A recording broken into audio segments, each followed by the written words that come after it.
When I began playing the Picture the Impossible game, I did it for two reasons. One, to collaborate and raise money for charity, and the second reason was because I thought that it would be fun to do some scavenger hunts. But little did I know that I would be addicted to this game, and that the addiction would lead me far away from the purposes that I started it for. Yes, it was fun, and yes, it was a great way to raise money for charity, but I really feel like the bigger outcome for me was my connectedness to my city, to my towns, to my neighborhoods, to the people who live in them, and the history behind where I live, and the future of where we might be headed.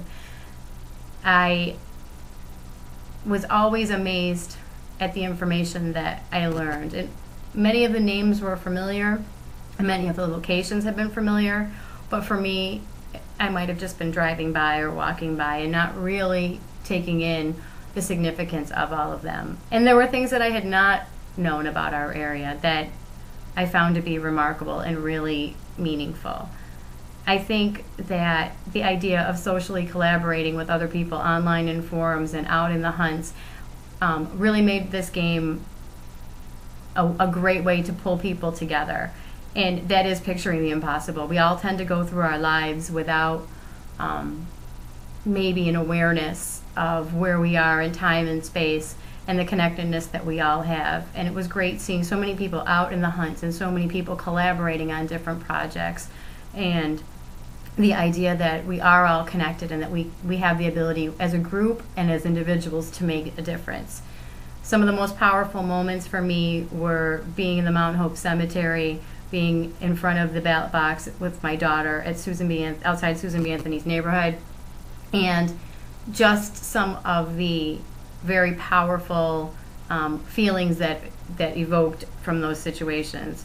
This area has offered many people so many opportunities, and lots of talent has come out of this area, lots of innovations have come out of this area, lots of remarkable experiences have come out of this area, and sometimes I think we need to be proud of that and really remind ourselves of that, and that kind of guides us to the future. Today I heard people talking about Midtown and how they were excited that it might be shops and entertainment, and these people were 60 and 70 years old, and they were excited about what the future was going to hold. And I watched a church being renovated downtown today, and it was a beautiful place, and City Hall being renovated. And so I think that there's a lot of room for change and a lot of opportunities that this region offers, and that this experience for me has really brought that much more to the forefront. And so now I feel like I really can picture the possible.